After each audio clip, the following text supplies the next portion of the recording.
चलो हेडिंग डाल दो अपने कॉपी में, लिमिटिंग रिएजेंट।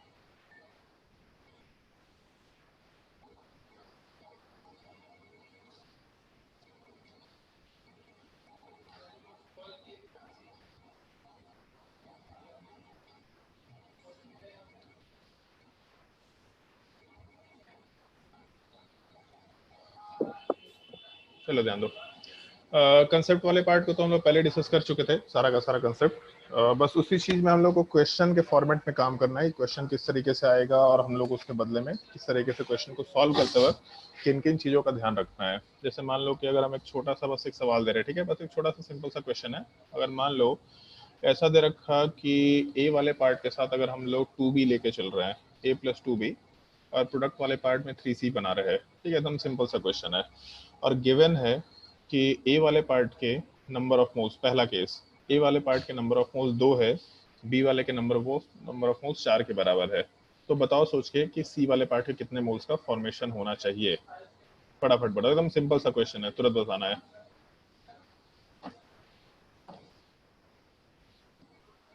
ए का 2 नंबर ऑफ मोल्स, बी वाले पार्ट का 4 नंबर ऑफ मोल्स दे रखा, तो प्रोडक्ट सी कितना बनेगा? बोलो भाई जल्दी। 6 के बराबर बन जाएगा, ठीक है, सिंपल सा पार्ट है। ए का कोफिशिएंट 1 है, बी वाले पार्ट का कोफिशिएंट 2 है। इसका मतलब क्या था कि ए का 1 मोल बी के 2 मोल के साथ रिएक्शन करेगा, ये रेशियो मेंटेन होगा 1:2 मोलर रेशियो। अगर 1 मोल लेंगे तो सामने का 2 मोल चाहिए, तो अगर 2 मोल लेंगे तो उसका 2 गुना मतलब 4 मोल चाहिए होगा। इस तरीके से हम लोग आराम से रिएक्शन वाले पार्ट को परस्यू कर सकते हैं। और प्रोडक्ट वाले पार्ट में 1:3 रेशियो है, मतलब ए वाले पार्ट का 1 मोल अगर हम लोग लेके चले तो सी वाले पार्ट के 3 मोल्स का फॉर्मेशन होता है। तो ए के जब 2 मोल्स लेके चलते तो सी वाले पार्ट के 6 मोल्स का फॉर्मेशन होता है। सिंपल सा केस है, इसको हम लोग आराम से कंसिडर कर सकते हैं, ठीक है। अगर मान लो कि हम लोग प्रोडक्ट की बात ना करें कि प्रोडक्ट क्या बनेगा, हम लोग केवल रिएक्टेंट के टर्म में बात करें, तो ए का 1 मोल बी के 2 मोल के साथ रिएक्शन कर रहा है। इसका मतलब ए का 2 मोल बी वाले पार्ट के 4 मोल के साथ रिएक्शन करेगा। बोलना बड़ा ही सिंपल सा केस है। तो अगर मान लो थोड़ा मॉडिफिकेशन करते हैं, थोड़ा सा मॉडिफिकेशन, कि ए वाले पार्ट में मान लेते हैं 3 मोल है, तो बी का कितना मोल रिक्वायर्ड होगा रिएक्शन करने के लिए? बी का कितना मोल रिक्वायर्ड होगा रिएक्शन करने के लिए? बताओ भाई, फटाफट बताओ। सर 6। 6, सिंपल सा कैसे? हाँ, 1:2 रेशियो चल रहा है। तो जैसे ये चीज बताया था लास्ट क्लास में कि सामने वाले पार्ट में जैसे ए वाले पार्ट में 1 मोल है और बी वाले पार्ट में 2 मोल है, तो 1:2 रेशियो चल रहा है। तो अगर 1 की जगह 3 लेंगे, इसका मतलब 3 गुना लेके चल रहे हैं। तो 2 के जगह भी उसका 3 गुना, इसका मतलब हम लोग आराम से 6 मोल लेके चल सकते हैं। ये होना चाहिए था, ये रिक्वायर्ड कंडीशन होना चाहिए था। बट अगर मान लो सवाल में ऐसा दिया कि बी वाले पार्ट का 8 मोल है, मान लेते हैं सवाल में ऐसा दिया कि बी वाले पार्ट का 8 मोल है, तो बहुत पहले ये हमको लगता है कि 2 लेक्चर्स पहले मैंने डिस्कस किया था इस तरीके का कंसेप्ट। बी वाले पार्ट का अगर 8 मोल है तो हम लोग क्या करें? तो 3 मोल जो है वो 6 के साथ रिएक्शन करेगा, लेकिन रिएक्शन में 8 मोल दे रखा, तो 8 मोल की तो रिक्वायरमेंट ही नहीं है अपने पास, रिक्वायरमेंट 6 मोल की है। तो जैसे ही 3 मोल खत्म होगा उस टाइम पे 6 मोल खत्म होगा, और 6 मोल खत्म होने के बाद 8 में से 6 खत्म होने के बाद 2 मोल बच जाएगा। लेकिन रिएक्टेंट्स आपस में कंबाइन करती है, क्लास 10 में पढ़ा था कॉम्बिनेशन रिएक्शन, रिएक्टेंट्स आपस में कंबाइन करके प्रोडक्ट बनाते हैं। अगर एक रिएक्टेंट ही खत्म हो गया तो उसके कॉम्बिनेशन के लिए दूसरा चीज कहाँ से आएगा? जैसे मान लो कि हम लोग किचन की बात करते हैं, किचन में कभी कभी गैस खत्म हो जाता है, तो गैस खत्म होने का मतलब क्या है कि उस सिलेंडर के अंदर जो भी कम्बस्टिबल पार्ट है वो खत्म होते हैं नॉर्मली। जैसे उसके अंदर मान लो मीथेन है उस सिलेंडर के अंदर, वो मीथेन वाला पार्ट ऑक्सीजन के साथ कंबाइन करके CO2 कन्वर्ट करता है, प्लस साथ ही साथ H2O, और इतना हीट जनरेट करता है कि आग लगा हुआ रहता है। तो ऑक्सीजन तो एग्जिस्ट कर रहा है नेचर में, पहले भी ऑक्सीजन था, अभी भी ऑक्सीजन है, ये एग्जिस्ट कर रहा है। लेकिन अगर CH4 खत्म हो गया तो गैस में आग लगना बंद हो जाता है, मतलब दोनों में रिएक्शन होना बंद हो जाता है, कंबशन रुक जाता है। तो अगर एक भी रिएक्टेंट खत्म हो गया तो उस केस में रिएक्शन वाला पार्ट नहीं हो पाएगा। मान लो ऐसा हम लोग एक्सपेरिमेंट 10th क्लास में किया करते थे, जैसे मोमबत्ती, 10th क्लास में भी नहीं, शायद उससे पहले ही बचपन में एक्सपेरिमेंट करते थे। एक मोमबत्ती जल रहा है, अगर इसके ऊपर हम लोग ग्लास रख दें तो ग्लास रखने के वजह से ये मोमबत्ती बुझ जाता है। क्यों बुझ जाता है? मोमबत्ती तो खत्म नहीं हुआ बट फिर भी आग बुझ गया, क्योंकि इसके अंदर जो O2 एग्जिस्ट कर रहा था वो O2 वाला पार्ट खत्म हो जाता है। तो जो कंबशन कराने के लिए ऑक्सीजन का पार्ट अवेलेबल होना चाहिए वो ऑक्सीजन ही खत्म हो गया। अगर वो ऑक्सीजन खत्म हो गया तो इसका मतलब सिंपली ये है कि हम लोगों का एक रिएक्टेंट खत्म हो गया, फिर आग लगना या कंबशन होना बंद हो जाएगा। तो बेसिकली हम लोग जो कंसेप्ट डिस्कस कर रहे हैं वो इसी चीज के ऊपर बेस्ड है कि अगर दो रिएक्टेंट या दो से ज्यादा रिएक्टेंट एग्जिस्ट कर रहा है तो इन सब में ये प्रॉपर स्टोइकियोमेट्रिक रेशियो मेंटेन होना चाहिए। स्टोइकियोमेट्रिक रेशियो का मतलब ए वाले पार्ट का नंबर ऑफ मोल्स और बी वाले पार्ट का नंबर ऑफ मोल्स उसके स्टोइकियोमेट्रिक कोफिशिएंट के रेशियो में होना चाहिए। अगर इस रेशियो में 1:2 में दोनों के नंबर ऑफ मोल्स नहीं है तब इस केस में रिएक्शन ओवरऑल हो तो जाएगा लेकिन कोई एक ज्यादा हो जाएगा और कोई दूसरा खत्म हो जाएगा, मतलब कम रहा करेगा। जैसे अगर मान लो क्वेश्चन नंबर 2 में हम लोग डिस्कशन कर रहे हैं तो ऐसा बोला हम लोगों ने कि ए वाले पार्ट का 3 मोल दे रखा और बी का रिक्वायर्ड कितना था 6, लेकिन बी का 8 मोल दे दिया। मतलब जितना रिक्वायर्ड था उससे कहीं ज्यादा मोल दे दिया। तो अगर ज्यादा मोल दे दिया इसका मतलब ये एक्सेस में है, लेकिन ए तो है ही नहीं अपने पास। ए के पास 3 ही मोल है जो मैक्सिमम 6 के साथ रिएक्शन कर सकता है। इसका मतलब जैसे ही 3 मोल खत्म हो जाएगा उस टाइम पे रिएक्शन रुक जाएगा। तो पूरे एक रिएक्शन के अंदर जिस पार्टिकुलर पार्ट का अमाउंट कम दे रखा है उस चीज को हम लोग लिमिटिंग रिएजेंट बोला करते हैं। उसको LR से डिनोट करेंगे। लिमिटिंग रिएजेंट बोलो या लिमिटिंग रिएक्टेंट बोलो, रिएजेंट का मतलब रिएक्टेंट कंसिडर कर सकते हैं। तो जिसका अमाउंट इस स्टोइकियोमेट्रिक कोफिशिएंट वाले पार्ट के रेशियो से कम दे रखा, मतलब जितना रिक्वायर्ड है उससे कम दे रखा, that will be considered as limiting reagent. और दूसरे पार्ट को फिर हम लोग एक्सेस रिएजेंट आराम से बोलते हुए काम कर सकते हैं। जैसे मान लो जस्ट उल्टा केस लेते, ए का 3 मोल लेकिन बी का 4 मोल लेते हैं। तो अब यहाँ प्रॉब्लम क्या है कि ए वाले पार्ट का तो 3 मोल है बट उससे रिएक्शन करने के लिए बी वाले पार्ट का 6 मोल रिक्वायर्ड है, लेकिन सवाल में 6 मोल है ही नहीं। जैसे पहला दिन डिस्कशन किया था, पेन खरीदने गए तो सामने वाले के पास पेन कम हो गया या अपने पास पैसे कम हो गए, तो दोनों में से जो भी कम हो गया पेन कम मिलेगा अपने को। तो 3 मोल के साथ रिएक्शन करने के लिए 6 मोल रिक्वायर्ड है, लेकिन अगर 4 मोल है तो जितना है उतना ही तो रिएक्शन हो पाएगा। इसका मतलब जब 4 मोल खत्म होगा तब उस केस में रिएक्शन वाला पार्ट आराम से रुक जाएगा। तो इस बार प्रोडक्ट में फॉर्मेशन कराते वक्त बी का अमाउंट कम पड़ गया। अगर बी का अमाउंट कम है तो बी वाले पार्ट को हम लोग लिमिटिंग रिएजेंट बोलेंगे। तो जो पहला वाला पार्ट ए है इस बार ए वाला पार्ट एक्सेस हो गया। ये ऑब्वियस सी बात है, एक लिमिटिंग रिएजेंट है मतलब कम है। तो अगर एक कम है तो दूसरा क्या होगा? दूसरा ज्यादा होगा। तो एक पार्ट लिमिटिंग रिएजेंट और दूसरा पार्ट एक्सेस आराम से कंसिडर किया जा सकता है। प्रॉब्लम ये आता है जैसे यहाँ तो सिंपल इंटीजर था, देख के मालूम पड़ गया कि हम लोग क्या करना चाहिए क्या नहीं करना चाहिए, इसमें कोई परेशानी नहीं है। लेकिन अगर मान लो इस तरह का सिंपल इंटीग्रल पार्ट नहीं है तो क्या होगा? तो हम लोगों को अगर डेसिमल का पार्ट दे रखा होगा तो काफी कंफ्यूजन होगा डेसिमल वाले पार्ट पे कि हम लोग कैसे जज करें कि हम लोग का ये रिएक्शन होना है कि नहीं होना है, ये जजमेंट कैसे कर पाएंगे। तो इस तरह के केस में हम लोग एक सिंपल सा कंसिडरेशन लेके चलते हैं जो तुम लोग को याद भी है, हम लोग डिस्कस किए थे। number of moles of A divided by stoichiometric coefficient of A, number of moles of B divided by stoichiometric coefficient of B, number of moles of C divided by stoichiometric coefficient of C, number of moles of D divided by stoichiometric coefficient of D। ये हम लोग consider किए थे और हम लोग ये बोले थे कि जब मोल मोल एनालिसिस होता है तब उस केस में ये सारी के सारी चीजें आपस में या सारे के सारे जो रेशियोज हैं ये रेशियोज आपस में बराबर होते हैं।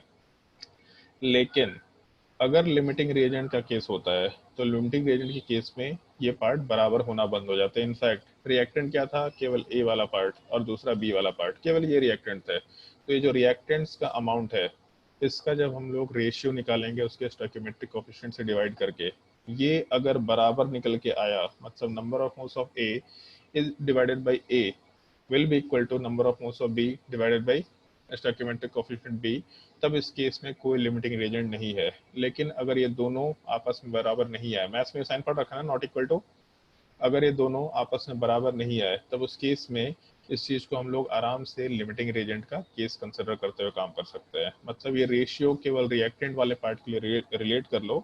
इनफैक्ट ये चीज ध्यान रखना, जब भी सवाल में 2 रिएक्टेंट दिए और दोनों का अमाउंट दे रखा तब उस केस में हमेशा बाय डिफॉल्ट ये चीज चेक करके चलना है और यही सबसे बड़ा एक प्रॉब्लम है हम लोगों के साथ, जिसके वजह से हम लोग पीओएसी अप्लाई नहीं कर सकते। पीओएसी एक मेथड है, प्रिंसिपल ऑफ एटॉमिक कंजर्वेशन, तुम्हारे बुकलेट में देखा होगा, सबसे लास्ट टॉपिक में है। पीओएसी बहुत सिंपल मेथड है क्वेश्चन को सॉल्व करने के लिए, बहुत सिंपल मेथड है, लेकिन इसको अप्लाई नहीं कर सकते हम लोग, क्योंकि लिमिटिंग रिएजेंट के केस में पीओएसी फेल कर जाता है। जो तुम लोगों को बुक्स वगैरह बताए थे मैंने, जिसमें आरसी मुखर्जी करके बुक आता है, काफी अच्छा बुक है बेसिकली। तो आरसी मुखर्जी के सब्जेक्टिव क्वेश्चंस में मैक्सिमम क्वेश्चन पीओएसी से सॉल्व कर दिया गया है, और जो देखने में आसान भी लगता है। बट सब के साथ एक ही प्रॉब्लम है, जब भी लिमिटिंग रिएजेंट का केस आएगा तो ये मेथड फेल कर जाएगा, और ये मेथड फेल कर गया तो फिर दिक्कत है। और लिमिटिंग रिएजेंट का ही सवाल पूछा जाता है, ऑल्दो मोल कंसेप्ट का सवाल में स्टोइकियोमेट्रिक कैलकुलेशन नहीं पूछा जाता है, कभी भी नहीं पूछा। अब मतलब पुराने जमाने में पूछा करता था, अब नहीं पूछता। और अगर इन केस पूछा तो मान के चलो कि बाय डिफॉल्ट लिमिटिंग रिएजेंट का केस होगा ही होगा, इधर बहुत कॉम्प्लिकेटेड, बहुत डिफिकल्ट कैलकुलेशंस होंगे, अदरवाइज लिमिटिंग रिएजेंट का सवाल होगा। तो अगर लिमिटिंग रिएजेंट का सवाल है, पीओएसी उसमें अप्लाई कर ही नहीं सकते, तो पीओएसी सीखेंगे लेकिन बस सीख के छोड़ देंगे एक सर्टेन टाइप के क्वेश्चंस के लिए, केवल एक सर्टेन टाइप का क्वेश्चन होगा तो उसको डिस्कस करेंगे। अदरवाइज किसी और केस में, लिमिटिंग रिएजेंट वाले केस में स्पेसिफिकली पीओएसी अप्लाई नहीं कर सकते। और मैक्सिमम केसेस लिमिटिंग रिएजेंट के होंगे, तो हम लोग इस मेथड को सिंपल होने के बाद भी, सीखने के बाद भी इसको यूज नहीं करेंगे। उसकी आदत मत लगाना कभी भी, बहुत ही सिंपल सा सजेशन दे रहा है। आदत लगाएंगे, मजा आने लगेगा तुम लोग, अरे बहुत सिंपल सा मेथड है, लेकिन उससे आंसर गलती होगा, फिर आंसर गलती करने के बाद पता चलेगा गलती कर दी है। तो इसीलिए आदत मत लगाना, इस चीज का डिस्कशन करेंगे हम लोग। खैर, हम लोग लिमिटिंग रिएजेंट पे थे। अगर हम लोगों का ये रेशियो हम लोग कैलकुलेट करते हैं, number of modes of A divided by A not equal to number of modes of B divided by B, तब उस केस में लिमिटिंग रिएजेंट का केस है। और सिंपली बस ये देखना कि इन दोनों में किसका रेशियो कम है।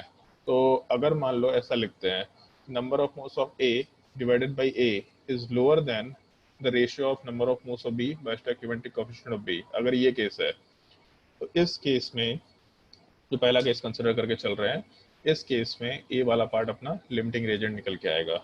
और अगर दूसरा केस लेके चल लेते हैं, number of modes of A divided by A is greater than number of modes of B divided by B, तो इस केस में जो बी वाले पार्ट का रेशियो है वो कम है, तो बी वाला पार्ट अपना लिमिटिंग रिएजेंट निकल के आ जाएगा। जैसे मान लो ऊपर के केसेस की बात करते हैं हम लोग, जो यहाँ डिस्कस किया था। तो पहले वाले केस में अगर हम लोग कंसिडर करके चले, तो ए वाले पार्ट का कोफिशिएंट 1 के बराबर है, तो number of moles of A divided by coefficient 1, तो यहाँ से वैल्यू 3 निकल के आया, ठीक है। और उसी केस में जब बी वाले पार्ट के लिए वैल्यू अप्लाई करेंगे, तो नंबर ऑफ मोल्स वाला पार्ट जो है वो 8 के बराबर है, और कोफिशिएंट 2 के बराबर, मतलब 4 निकल के आया। तो जो रेशियो है number of moles of A by stoichiometric coefficient of A, ऐसा लिख देते हैं यहाँ पे, बी बाई कोफिशिएंट 2, तो ये जो रेशियो है, ये रेशियो अगर बराबर नहीं है आपस में, इसका मतलब लिमिटिंग रिएजेंट का केस बाय डिफॉल्ट है, ऐसा मान के चल सकते हैं हम लोग, पहला चीज। और दूसरा, जिसका रेशियो कम होगा, जिसका वैल्यू कम होगा, वो अपना लिमिटिंग रिएजेंट है, मतलब ए वाला पार्ट लिमिटिंग रिएजेंट है। तो पहले वाले केस में, मतलब सेकंड वाले केस में, ए लिमिटिंग रिएजेंट निकल के आ गया था। बट अगर सेकंड वाले केस की बात करें, तो number of moles of A by coefficient of A is equal to, value दे रखा है 3 के बराबर है, और number of moles of B by coefficient B वाले पार्ट का वैल्यू दे रखा है 4 के बराबर, तो सॉरी 4/2 के बराबर, मतलब 2 के बराबर। तो फिर से ये दोनों वैल्यू बराबर नहीं आपस में। अगर दोनों वैल्यू आपस में बराबर नहीं है, तब उस केस में लिमिटिंग रिएजेंट का केस तो है, ये फिक्स है। और जिसका रेशियो छोटा है वो पार्ट अपना लिमिटिंग रिएजेंट होगा, या फिर जिसका रेशियो छोटा है उसी का रिएक्टेंट लिमिटिंग रिएजेंट होगा। तो सेकंड वाले केस में बी वाला पार्ट लिमिटिंग रिएजेंट निकल के आ गया, ऐसा हम लोग आराम से मेंशन करते हुए काम कर सकते हैं। तो इस एक चीज का थोड़ा ध्यान रखना, लिमिटिंग रिएजेंट कैसे जज करेंगे, और उसके बाद हमेशा प्रोडक्ट को लिमिटिंग रिएजेंट के हिसाब से बनाया करता है। मतलब अगर अमाउंट ऑफ रिएक्टेंट मालूम है, लिमिटिंग रिएजेंट वाले पार्ट का अमाउंट मालूम है, तो हमेशा प्रोडक्ट लिमिटिंग रिएजेंट डिसाइड करेगा, नाम ही काफी है लिमिटिंग रिएजेंट, वो पार्ट या वो रिएक्टेंट जो रिएक्शन को लिमिट कर दे रहा है, रिएक्शन को रोक दे रहा है। तो जब हम रिएक्शन को रोकेंगे तो मेरे हिसाब से आउटपुट आएगा, तो जो लिमिटिंग रिएजेंट है हमेशा उसके हिसाब से आउटपुट आएगा, ऐसा हम लोग कंसिडर करते हुए काम करते हैं। लिमिटिंग रिएजेंट के हिसाब से हम लोगों को हमेशा आउटपुट निकालना होता है, प्रोडक्ट का अमाउंट हमेशा हम लोग लिमिटिंग रिएजेंट के हिसाब से डिसाइड करके चलते हैं। अगर इस कंसेप्ट में किसी को कोई दिक्कत है तो पूछ लो, अदरवाइज फिर हम लोग क्वेश्चन वाले पार्ट में मूव करेंगे।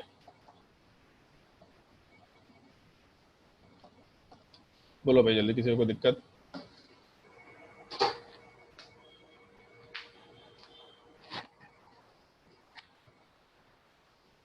चलो ठीक है, अगर दिक्कत नहीं है तो फिर क्वेश्चंस वाले पार्ट पे मूव करते हैं। ट्राई करके देखो क्वेश्चन। ये तरीका ध्यान रखना है, तरीके को मेरे हिसाब से नोट करने की जरूरत तो नहीं है, बाकी तरीका याद रखना क्वेश्चन सॉल्व करता है तो हम सजेशन देंगे यूनिटरी मेथड यूज करके काम करो, उसी के हिसाब से क्वेश्चन आसानी से सॉल्व होता है। चलो नोट करो question. Find the amount of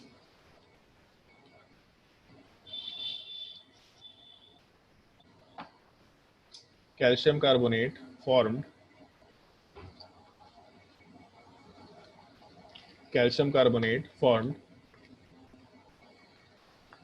when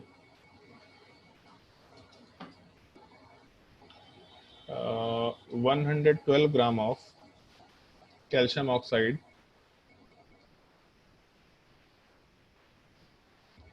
combines with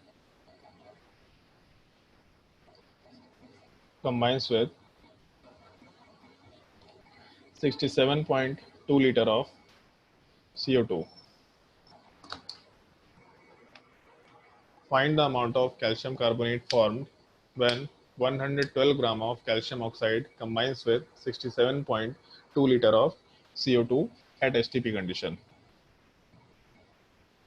और अमाउंट का मतलब हम लोगों को मास बताना है।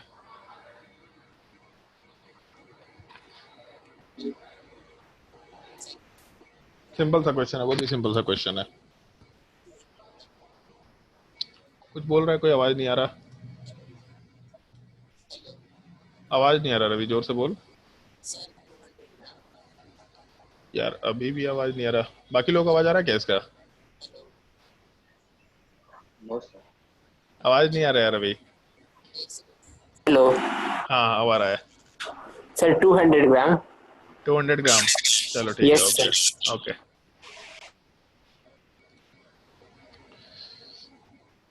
सिंपल सा क्वेश्चन है। कैल्शियम ऑक्साइड वाला पार्ट जब CO2 के साथ कंबाइन करेगा तो प्रोडक्ट वाले पार्ट में CaCO3 का फॉर्मेशन कराएगा। ऐसा हम लोग आराम से बोलते हुए काम कर सकते हैं। तो सवाल में हम लोग तो हमेशा नंबर ऑफ मोल्स के टर्म में काम करेंगे। तो नंबर ऑफ मोल्स अगर हम लोग कैल्शियम ऑक्साइड का कैलकुलेट करें तो कैल्शियम ऑक्साइड का नंबर ऑफ मोल्स वाला part given mass divided by molar mass इसका हो जाएगा 56, मतलब 2 मोल्स निकल के आ गया। और CO2 का नंबर ऑफ मोल्स अगर निकाले तो गिवन वॉल्यूम बाय 22.4, मतलब 67.2 लीटर डिवाइडेड बाय 22.4, उसके हिसाब से 3 मोल्स निकल के आ गया। तो इक्वेशन तो बैलेंस्ड है, 1:1 रेशियो में ही बैलेंस्ड है। तो उसके हिसाब से अगर हम लोग रिएक्शन को कंसिडर करें तो 1:1 का मतलब दोनों इक्वल अमाउंट में रिएक्ट करेगा। तो यहाँ 2 मोल है, सामने 3 मोल। इसका मतलब यह है कैल्शियम ऑक्साइड का 2 मोल CO2 वाले पार्ट के 1 मिनट, हाँ, कैल्शियम ऑक्साइड वाले पार्ट का 2 मोल CO2 वाले पार्ट के 2 मोल के साथ रिएक्शन करेगा, लेकिन CO2 वाले पार्ट के यहाँ पे 3 मोल दे रखा है। तो अगर कैल्शियम ऑक्साइड का 2 मोल है तो उसके CO2 को 2 ही मोल का रिक्वायरमेंट है। इसका मतलब आराम से कैल्शियम ऑक्साइड वाला पार्ट लिमिटिंग रिएजेंट होगा, ऐसा बोलते हुए काम कर सकते हैं। और हमेशा प्रोडक्ट को हम लोग लिमिटिंग रिएजेंट के हिसाब से डिसाइड करेंगे। इसका मतलब कैल्शियम ऑक्साइड का 2 मोल प्रोडक्ट के अमाउंट को डिसाइड करेगा। इसका मतलब नंबर ऑफ मोल्स जो बनेगा 1:1 रेशियो है, तो 2 के बराबर बनना चाहिए। और सवाल में अमाउंट पूछा है, मतलब वेट ऑफ कैल्शियम कार्बोनेट वाला पार्ट पूछा है। तो 2 इंटू इसका मोलर मास वाला पार्ट 100, मतलब 200 ग्राम के बराबर वैल्यू आराम से लेते हुए चल सकते हैं। ये सबसे पहले केस में हम लोग आराम से कंसिडर कर सकते हैं। अगर कोई डाउट होगा तो पूछते जाना, अदरवाइज क्वेश्चन सिंपल से है। नेक्स्ट क्वेश्चन ट्राई करके देखो, और नेक्स्ट क्वेश्चन को तुम्हारे कंसंट्रेशन टर्म से हम रिलेट करके चल रहे हैं, तो सोच समझ के जवाब देना। और अभी तक तुम लोगों को हम एक सजेशन देंगे, ऑल्दो कंसंट्रेशन टर्म में हम लोग सीधा कंसंट्रेशन से भी कैलकुलेशन कर सकते हैं, बट हम अभी सजेशन देंगे नंबर ऑफ मोल्स के हिसाब से काम करो तो ज्यादा बेटर होगा। ट्राई करो question. Find the number of moles of NaCl formed when 200 ml 0.1 molar HCl reacts with 1 200 ml 0.05 molar NaOH। Try करके देखो।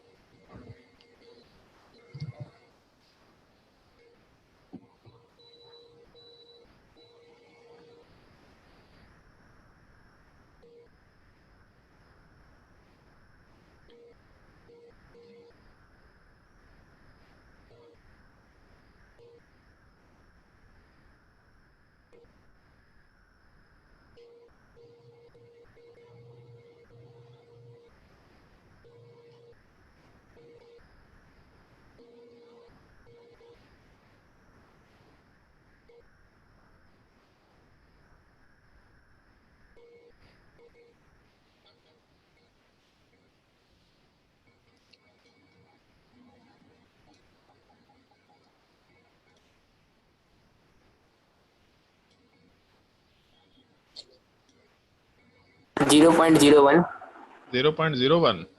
Yes sir. पक्का? Yes sir.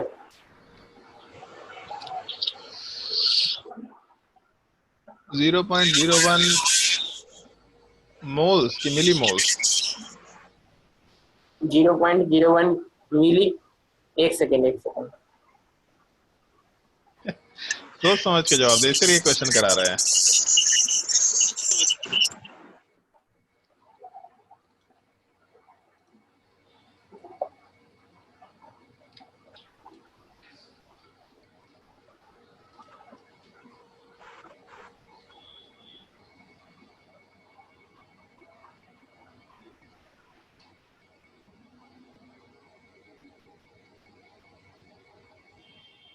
सर 0.01 मोल आ रहा है। 0.01 मोल्स आ रहा है कि 0.01 मिली मोल्स आ रहा है? ये बहुत बड़ा पार्ट है। सर मोल्स आ रहा है। हाँ। Yes sir. अच्छा, चलो देख ही लेते हैं। अच्छा, 0.01 बोल रहे हैं? Yes sir. मे बी यार तू अपने ईयरफोन बंद रख, बैकग्राउंड से आवाज आ रहा है मेरा। अच्छा, 0.01 मोल, चलो ठीक है, ये हम देख लेते हैं। जैसे सवाल में दे रखा है which find the number of moles of NaCl when 200 ml 0.1 molar HCl react with 200 ml 0.05 NaOH। तो जैसे अगर मान लो हम लोग रिएक्शन लिख के चले, HCl वाला पार्ट NaOH के साथ रिएक्शन करेगा, तो प्रोडक्ट वाले पार्ट में सिंपली NaOH प्लस H2 बनाएगा। 10th क्लास में एसिड बेस रिएक्शन पढ़ रखा था, न्यूट्रलाइजेशन रिएक्शन के फॉर्मेट में पढ़ रखा था। अच्छा, एक चीज बताओ, वैसे सब लोगों के लिए सवाल है, वैसे न्यूट्रलाइजेशन रिएक्शन क्या होता है? अमलदीप बताओ भाई, न्यूट्रलाइजेशन रिएक्शन क्या होता है? Sir, a reaction in which acid reacts with the base to form salt and water. Acid react with the base to form salt and water, ठीक है। तो ये बताओ, उसका उल्टा भी हो सकता है। उसका उल्टा भी हो सकता है? मतलब salt and base water? React with, अच्छा, नहीं बेस। सर, मैं बोल रहा था बेस अच्छा रिएक्ट अच्छा विद एसिड। अच्छा अच्छा, एक चीज बता, कोई भी वीक एसिड देखा है रिएक्शन करते वक्त किसी बेस के साथ? मतलब जैसे क्या क्या एग्जांपल मालूम है तुमको न्यूट्रलाइजेशन रिएक्शन का? एक तो ये स्क्रीन पे लिखा हुआ ये एग्जांपल मालूम होगा, है कि नहीं? एक और है, याद आएगा। एक और ये होगा, बेरियम सल्फेट और सोडियम बेरियम नाइट्रेट सल्फेट शायद। नहीं, ये रिएक्शन दिख रहा होगा, देखा है? हाँ सर, कभी भी जैसे HCl स्ट्रॉन्ग एसिड है कि वीक एसिड है? स्ट्रॉन्ग एसिड है, H2SO4 क्या है? वो भी स्ट्रॉन्ग है। NaOH स्ट्रॉन्ग बेस है कि वीक बेस है? स्ट्रॉन्ग है सर। अल्कली सारे स्ट्रॉन्ग होते हैं, ठीक है। बेरियम हाइड्रोक्साइड क्या है, स्ट्रॉन्ग है वीक? स्ट्रॉन्ग, ठीक है। तो कहीं भी एग्जांपल में कोई वीक एसिड देखा है क्या, या वीक बेस देखा है क्या? कहीं भी देखा है? बाकी लोग से भी पूछ रहे हैं भाई, कहीं भी कोई एग्जांपल में वीक एसिड और वीक बेस देखा है क्या? बताओ, कोई भी देखा है कहीं भी किसी एग्जांपल में? अगर देखा है तो एग्जांपल।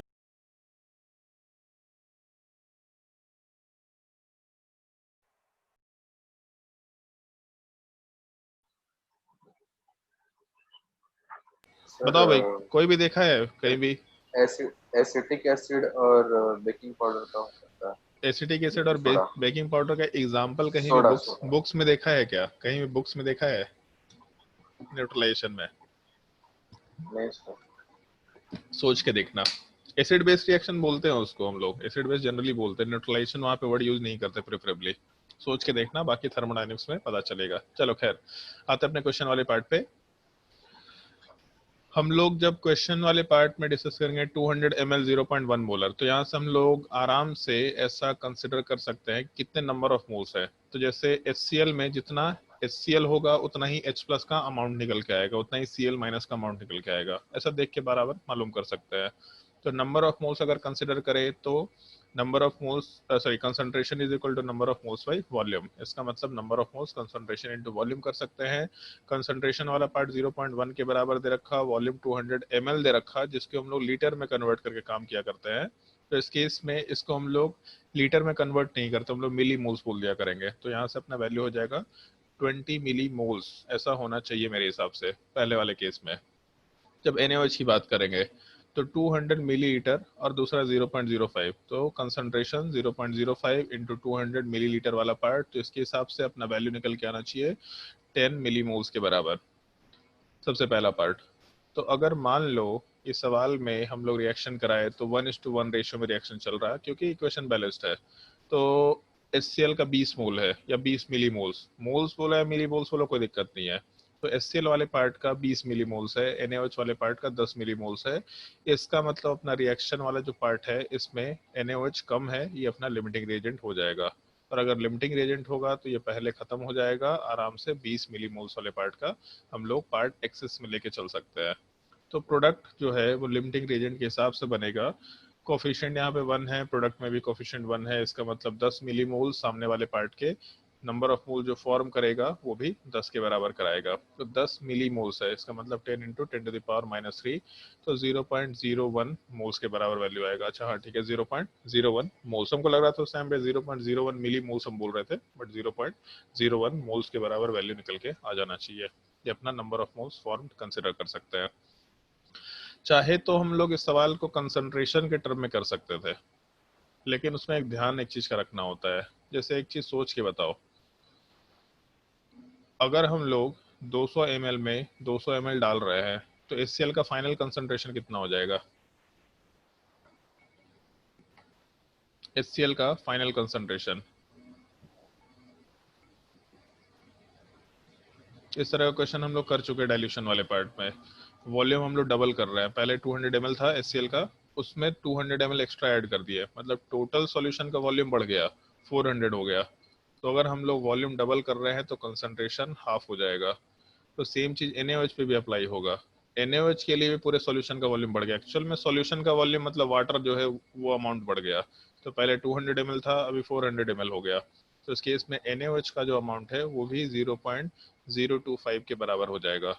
तो हम लोग चाहे तो कंसंट्रेशन के हिसाब से भी कैलकुलेशन कर सकते हैं, और कंसंट्रेशन के टर्म में कैलकुलेशन करने के बाद टोटल वॉल्यूम 400 ml से मल्टीप्लाई करके कंसंट्रेशन इनटू वॉल्यूम, वहां से भी नंबर ऑफ मोल्स आराम से निकाल सकते थे। सोच के देखना इस चीज को। वैसे हम लोग जब रिडॉक्स टाइट्रेशन पढ़ेंगे तो वहां पे हम लोग इस तरीके से ही क्वेश्चन सॉल्व किया करेंगे। वहां तक जाते जाते तुम लोगों को कंसंट्रेशंस के टर्म में कैसे कैलकुलेशन किया जाता है इस चीज का आइडिया लग जाएगा।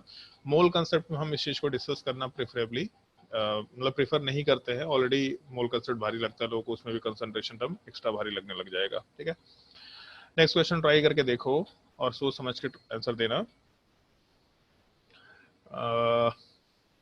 एक सेकंड रुक जाओ, मैं क्वेश्चन स्क्रीन पे डाल रहे तुम्हारे, उस क्वेश्चन को ट्राई करके देखना। तुम्हारे बुकलेट का क्वेश्चन है, काफी अच्छा क्वेश्चन है, ढंग से सोच समझ के जवाब देना।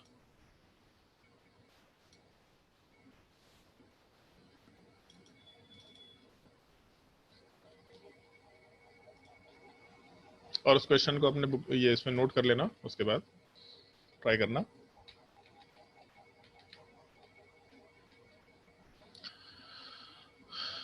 क्वेश्चन नंबर 92 ट्राई करके देखो।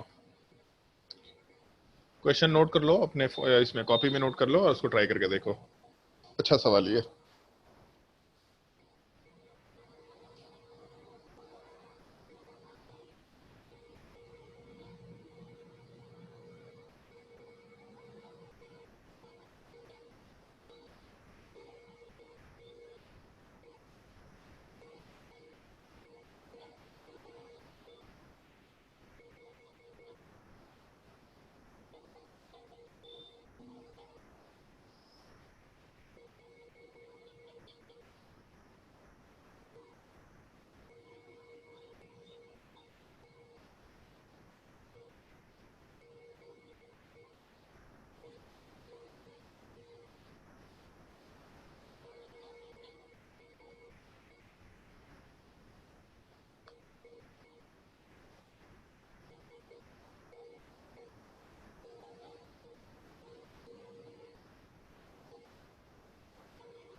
नोट कर लिया क्वेश्चन?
अभी ट्राई किया क्वेश्चन? जल्दी बताओ।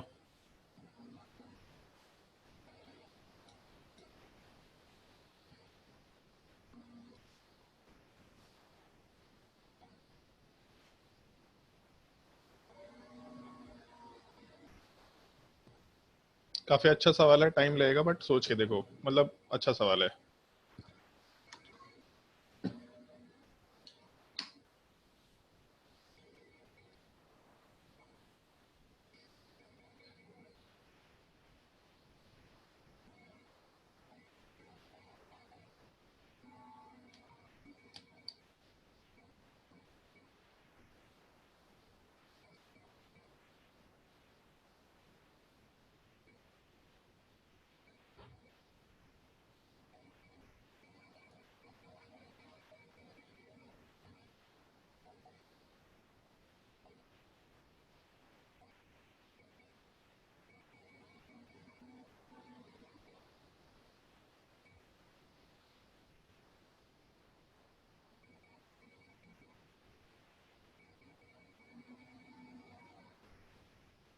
जल्दी बनाओ भाई, जल्दी बनाओ।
आया किसी का आंसर?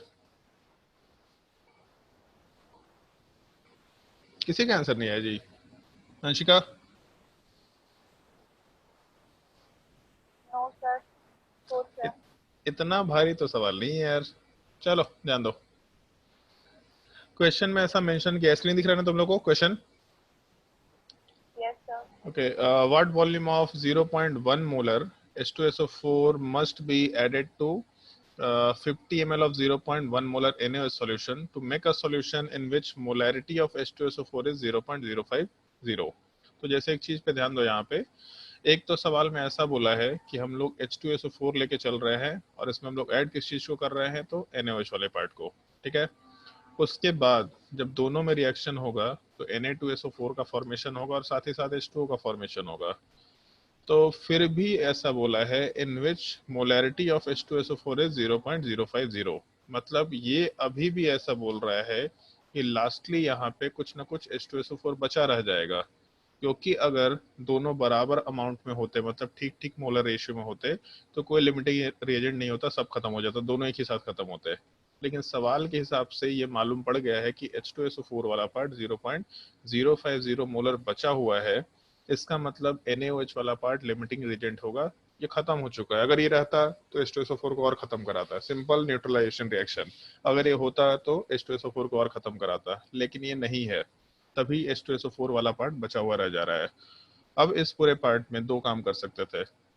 आइदर हम लोग क्वेश्चन को कंसंट्रेशन के टर्म में कर सकते हैं, या फिर हम लोग क्वेश्चन को नंबर ऑफ मोल्स के टर्म में कर सकते हैं। हम सजेशन देंगे इस स्टेज पे नंबर ऑफ मोल्स के टर्म में काम करो, ताकि ये बेसिक समझ में आए, तो कंसंट्रेशन से रिलेट करना थोड़ा रिलेटिवली आसान हो जाएगा। अब सवाल में पूछा क्या है, what volume of 0.1 molar H2SO4, मतलब H2SO4 का हम लोग कितना वॉल्यूम लेकर के चले, ये हम लोग को फाइंड करना है 0.1 मोलर H2SO4 के लिए। तो कुछ नहीं दे रखा, तो मान लेते हैं कि हम लोग जो वॉल्यूम लेके चल रहे हैं, वॉल्यूम ऑफ H2SO4 कुछ नहीं दे रखा, तो हम इसको V कंसिडर करके चल लेते हैं, V ml, और मिली मोल्स के टर्म में काम कर लेंगे। और अगर हम लोग यहाँ से नंबर ऑफ मोल्स कैलकुलेट करना शुरू करें, तो वॉल्यूम वाला पार्ट V ml लेकर के चल रहे हैं, तो 0.1 concentration into volume 0.1 into V के बराबर नंबर ऑफ मोल्स निकल के आएगा मिली मोल्स के टर्म में, पहला चीज। दूसरा, H2SO4 का 50 ml 0.1 मोलर दे रखा, तो इस केस में 0.1 इंटू 50 ml आराम से वैल्यू हम लोग का 5 मिली मोल्स के बराबर निकल के आ जाएगा फर्स्ट वाले केस में। दोनों का रिएक्शन हुआ, तो रिएक्शन होने के बाद एक चीज मालूम है कि H2SO4 बचा हुआ है, तभी तो उसका कंसंट्रेशन डिफाइन कर पा रहे हैं हम लोग। अगर H2SO4 नहीं बचा होता तो उसका कंसंट्रेशन कैसे डिफाइन कर पाते। अगर H2SO4 बचा है तो उसका कंसंट्रेशन वाला पार्ट डिफाइन कर पा रहे हैं, इसका मतलब H2SO4 is a access reagent. तो मान लो कि हम लोग H2SO4 का 10 मोल लेके चलते हैं, मान के चलते हैं कि 10 मोल लेके चल रहे हैं और NaOH का 4 मोल लेके चल रहा है, तो NaOH का 4 मोल H2SO4 के, मान लेते हैं इक्वेशन बैलेंस नहीं, हमें 1:1 रेशियो में लेके चल रहे हैं ये काम, ठीक है, एग्जैक्टली 1:1 रेशियो। जैसे HCl ले ले तो ज्यादा बेटर है, HCl और NaOH, तो दोनों 1:1 रेशियो में रिएक्शन करेगा, मतलब 4 मोल सामने वाले के 4 मोल के साथ रिएक्शन करेगा। तो 10 मोल था, 4 मोल खत्म हो गया, बचेगा कितना, 6 मोल्स वाला पार्ट। तो अगर हम लोग NaOH कंसिडर करें, तो NaOH वाले पार्ट के 4 मोल के साथ HCl का 4 मोल रिएक्शन करेगा, मतलब बचा हुआ पार्ट 6 के बराबर कंसिडर किया जा सकता है। लेकिन यहाँ पे अगर H2SO4 के साथ NaOH को बैलेंस करें, तो H2SO4 में 2H प्लस है, इसका मतलब 2 NaOH चाहिए होगा, और उसके हिसाब से 2H2 का फॉर्मेशन आ जाएगा। तो एक चीज दिख रहा कि हम लोग के H2SO4 के 1 मोल के साथ NaOH के 2 मोल का रिएक्शन हो रहा है, मतलब 1:2 मोलर रेशियो में सारा कुछ चल रहा है। तो अगर 1 मोल के साथ 2 मोल का रिएक्शन हो रहा, तो 4 मोल के साथ इसके 2 का रिएक्शन हो रहा होगा। अगर 5 मोल कंसिडर करना शुरू करेंगे, तो इसका मतलब 2.5 टाइम्स की बात कर रहे हैं, तो 1 का भी हम लोग 2.5, मतलब 2.5 मोल्स के साथ 5 मोल का रिएक्शन हो सकता है, बट उससे हमको मतलब नहीं है। हमको मतलब किस चीज से है, हम लोग का जो मोलर रेशियो वाला पार्ट है वो किस तरीके से चल रहा है। तो हम एक और काम कर सकते हैं यहाँ पे कैलकुलेशन को ज्यादा इजी तरीके से समझने के लिए। जैसे हम लोग डिस्कशन कर भी चुके हैं, H2SO4 का कंसंट्रेशन अगर मालूम है तो H प्लस का कंसंट्रेशन कितना होगा, तो H प्लस का concentration will be equal to 2 times concentration of H2SO4। तो जितना H2SO4 का कंसंट्रेशन है उसका जस्ट डबल H प्लस का कंसंट्रेशन निकल के आएगा। इसका मतलब अगर यहाँ से हम लोग number of moles of H plus निकाले, तो कंसंट्रेशन डबल है तो नंबर ऑफ मोल्स भी डबल है, इसका मतलब 0.2 इंटू V के बराबर वैल्यू रख सकते हैं। तो OH माइनस का नंबर ऑफ मोल्स, तो हम लोग आराम से जितना OH माइनस उतना ही NaOH, मतलब 5 मिली मोल्स के बराबर रख सकते हैं, लेकिन H प्लस का कंसंट्रेशन 0.2 V के बराबर है। तो हम लोग ऐसा कर सकते हैं lastly, in number of moles of H plus जो बच जाएगा, तो एक H प्लस एक OH माइनस के साथ रिएक्शन कर रहा, 10 के साथ रिएक्शन करेगा, 5 OH माइनस 5 H प्लस के साथ रिएक्शन करेगा।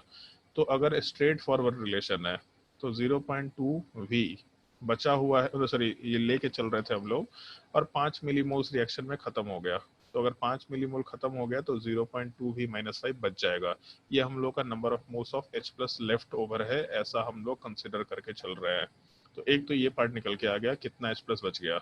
तो यहाँ से कंसंट्रेशन ऑफ H प्लस जो बच गया, अगर उसका निकाल के चले हम लोग, तो concentration of H plus is equal to 0.2 V minus 5 divided by volume.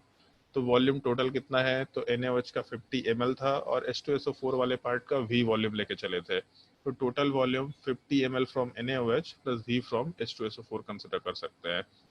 और अगर हम लोग H2SO4 के सेकेंड पार्ट के हिसाब से काम करे 0.050, तो H2SO4 का कंसंट्रेशन 0.050 के लेफ्ट H प्लस है, उसका कंसंट्रेशन वाला पार्ट 0.1 के बराबर कंसिडर करके चल सकते हैं हम लोग आराम से। मतलब जितना H2SO4 उसका जस्ट डबल H प्लस वाला पार्ट, तो concentration of H plus will be equal to 0.1 molar, आराम से रिलेट कर सकते हैं।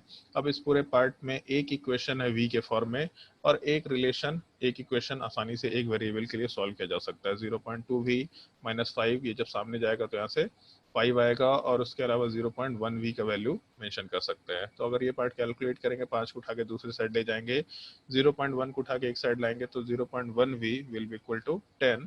यहाँ से V is equal to 10 by 0.1, 10 by 0.1 का मतलब हो गया 100 ml के बराबर का वैल्यू कंसिडर किया जा सकता है। तो अपने पास 4 ऑप्शन दे रखे थे, उन 4 ऑप्शंस में 400 ml, 50 ml, 100 ml और 150 ml आराम से 100 ml के बराबर का वैल्यू कंसिडर किया जा सकता है। अगर क्वेश्चन के किसी पार्ट में कोई दिक्कत रह गया होगा तो पूछ लो, और नहीं तो फिर क्वेश्चन का सॉल्यूशन नोट कर लो।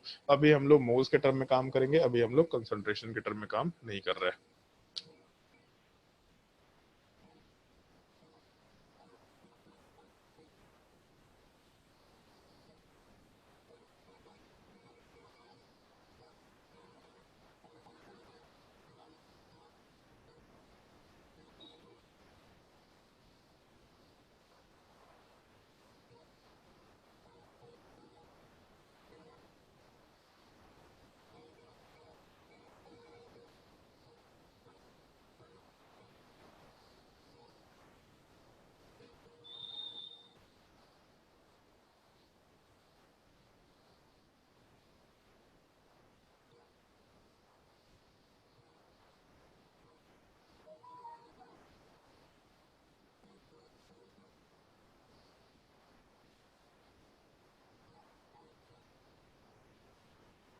कोई डाउट किसी को इस क्वेश्चन में तो पूछो। तो सवाल बहुत ज्यादा डिफिकल्ट नहीं है, बट तुम लोग इस तरह का सवाल पहली बार तुम लोगों ने देखा है, इसलिए हो सकता है थोड़ा डिफिकल्टी फील हो, बट सवाल सिंपल टाइप का है, थोड़ा कंसंट्रेशन के फॉर्मेट में दे रखा।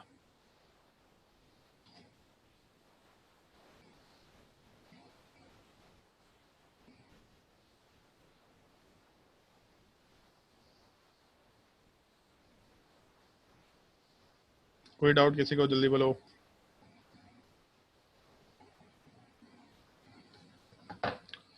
कोई डाउट नहीं किसी को? चलो, अगर डाउट नहीं है तो हम एक और क्वेश्चन तुम लोग को स्क्रीन पे शो कर रहे हैं, उस क्वेश्चन को भी ट्राई करके देखो जहां पे रिएक्शन हो रहा होगा। इधर तो सवाल सिंपल सिंपल सा है। तुम लोगों को क्वेश्चन होमवर्क दिया था क्या लास्ट क्लास में? एक ये सवाल ट्राई करके देखो, क्वेश्चन नंबर 8 ट्राई करके देखो। एक सेकंड रुक जाओ।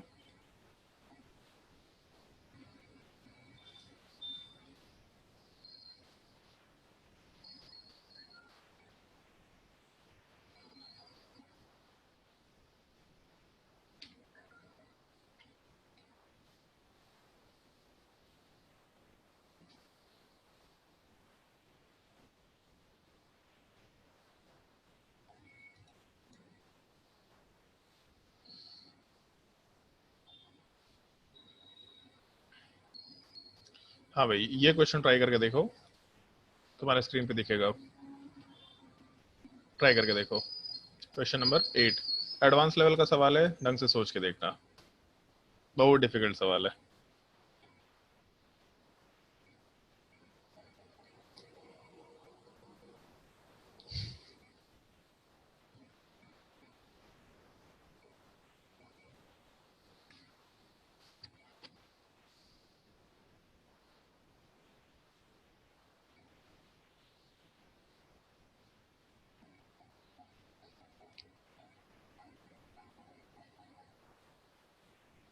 दिख रहा है सवाल सबको?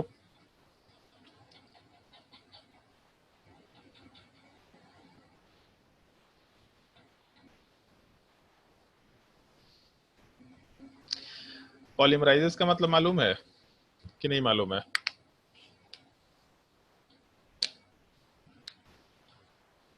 जल्दी बताओ भाई, पॉलीमराइजेस का मतलब मालूम है?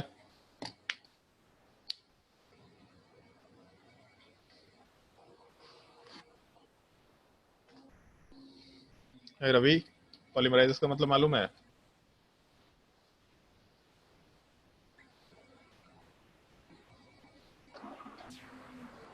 हेलो हाँ हाँ, पॉलीमराइजेस का मतलब मालूम है?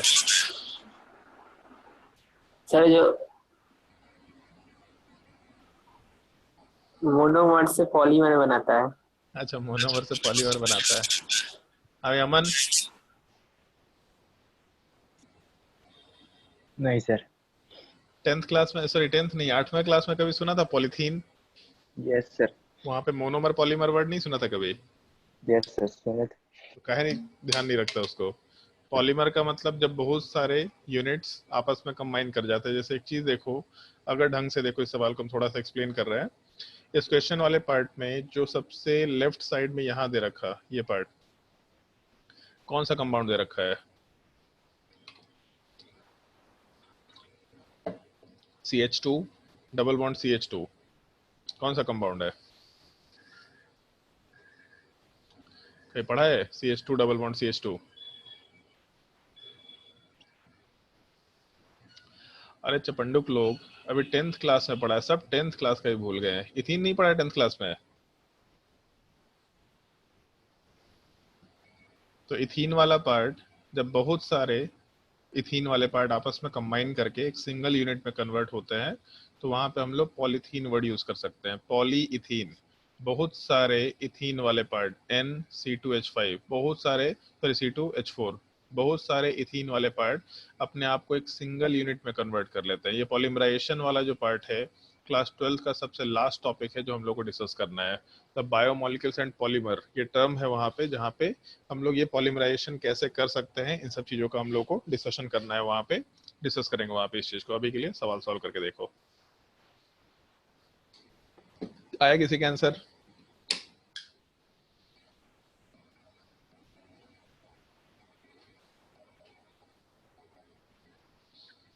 बोलो भाई जल्दी, आया किसी का आंसर?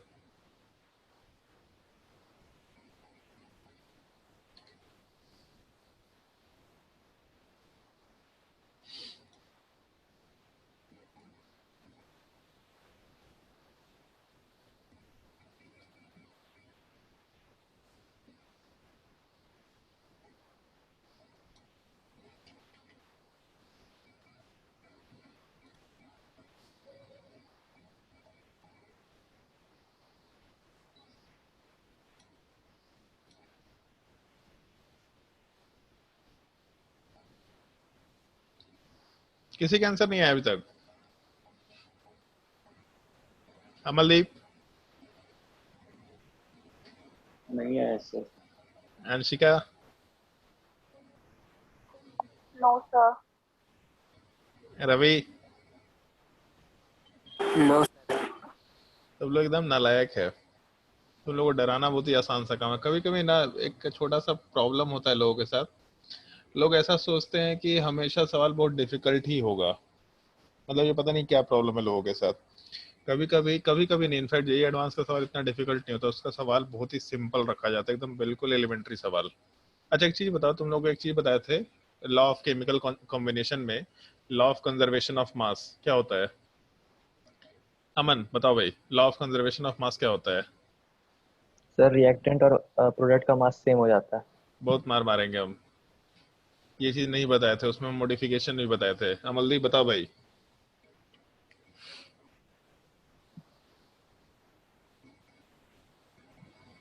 अमलदीप कॉपी देख के बताएगा? Yes sir. नहीं सर, याद नहीं है। याद नहीं है। अंशिका?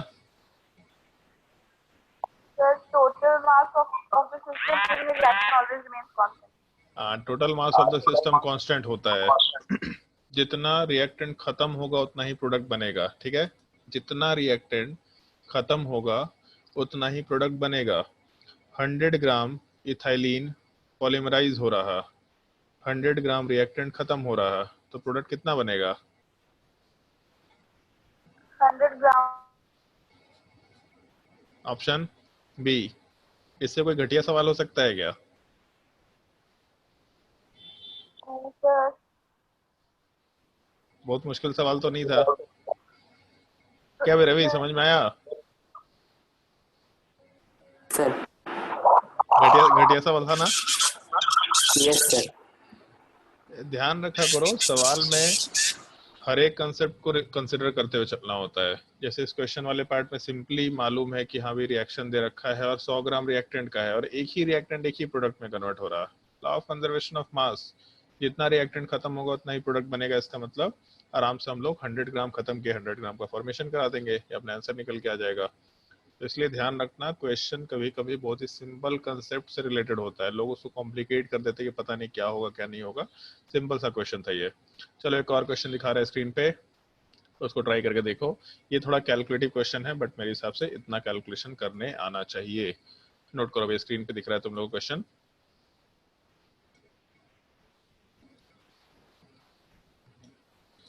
ट्राई करके देखो सवाल।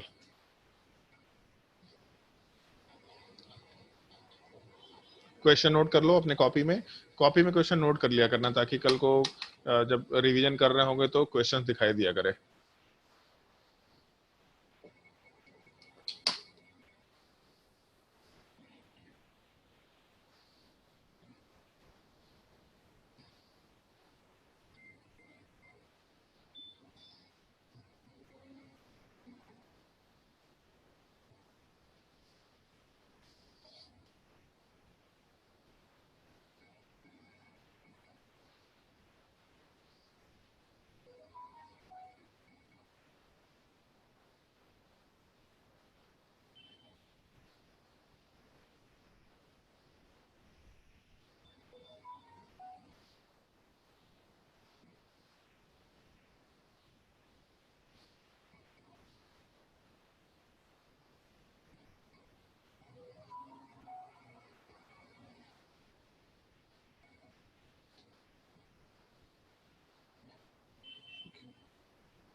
आया किसी का आंसर?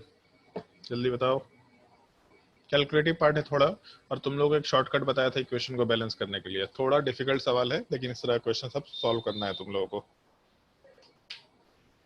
और एक छोटा सा हिंट देंगे, दोनों रिएक्शंस को अलग अलग लिखो, CH4 को अलग लिखो, C2H4 को अलग लिखो, तो क्वेश्चन सॉल्व करो।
सर 15.81 ग्राम 15.81 ग्राम ऐसा तो कहीं ऑप्शन नहीं दे रखा है। 18.81 है और 15.31 है। हाँ तो 15.31। 15.31 हमको तो नहीं मालूम, एक बार देख लेते हैं क्वेश्चन का आंसर। एक्सरसाइज 4 क्वेश्चन नंबर कौन सा है? 9। ओके, एक्सरसाइज 4 क्वेश्चन नंबर 9 का आंसर है बी। गलत आंसर है भाई तुम्हारा, 18.81 है, ऑप्शन बी।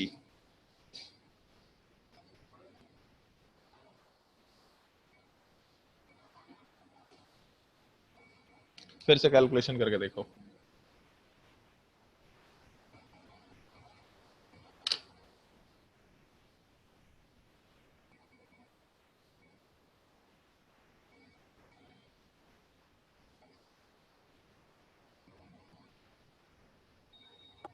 हेलो हाँ बोलो। सर, 15.81 आ रहा है। यार इसमें तो आंसर 18.81 दे रखा है। चलो कैलकुलेशन कर लेते हैं। अब अमलदीप आंसर आया कुछ? हाँ निकल गया सर, निकाल। जल्दी जल्दी बनाओ।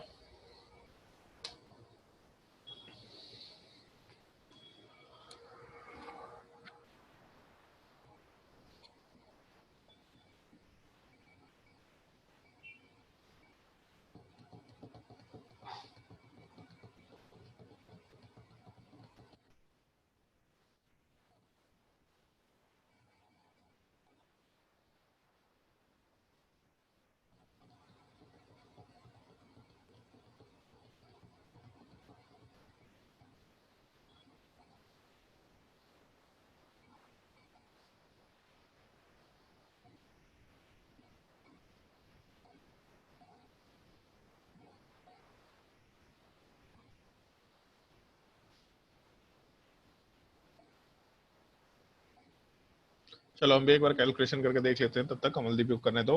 10 gram sample of natural gas नहीं आ कंटेनिंग रहा है। CH4, चलो ठीक है देख लेते हैं। कंटेनिंग CH4 दे रखा, और उसके अलावा C2H4 was burned in excess of oxygen to give 29 gram of CO2 and water। ठीक है, how many grams of water are formed.